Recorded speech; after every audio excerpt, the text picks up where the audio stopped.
Hello, everyone. When it comes to the coverage of the war in Ukraine, there are two major stories in the news today, and these are covered by sources pretty much across the board: Ukrainian, American, European, everybody's. So let's start.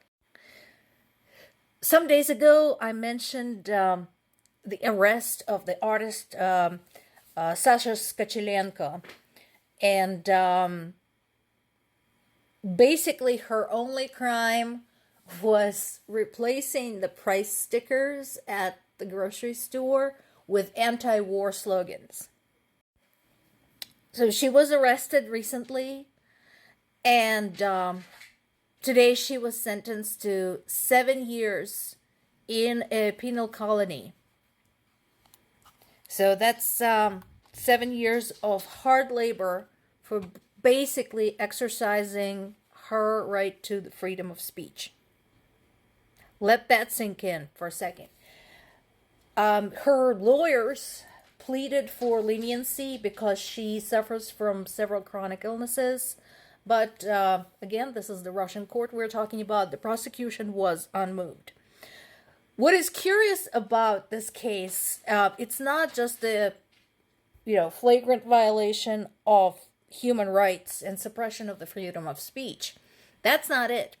What's curious about it is if you go and look up street interviews with passersby in various Russian cities and towns, when they're asked, what is it exactly that you don't like about Ukraine or European Union or the United States or NATO?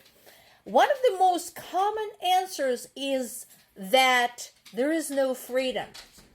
There is no freedom. They suppress freedom of speech. They suppress people's personal freedoms, etc., etc.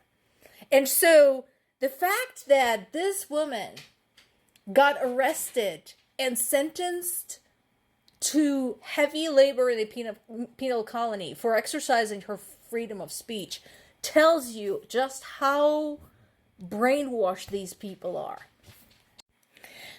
Another story covered across the board by multiple sources across the world is the progress made by Ukrainian troops in the south.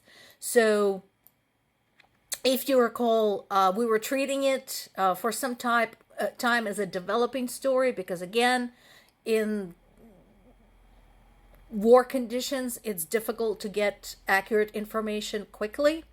But not only has it been confirmed that, yes, Ukrainian troops have made progress in the south and have established a foothold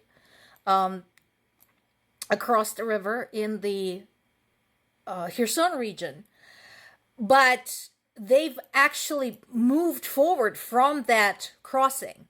So they are continuing to make progress. So much so that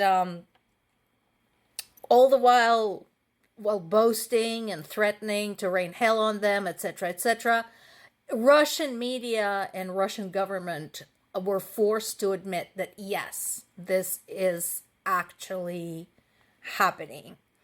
In addition, acts of sabotage inside Russia continue. The latest was a fire at a military base, which is located 700 kilometers away from Ukraine.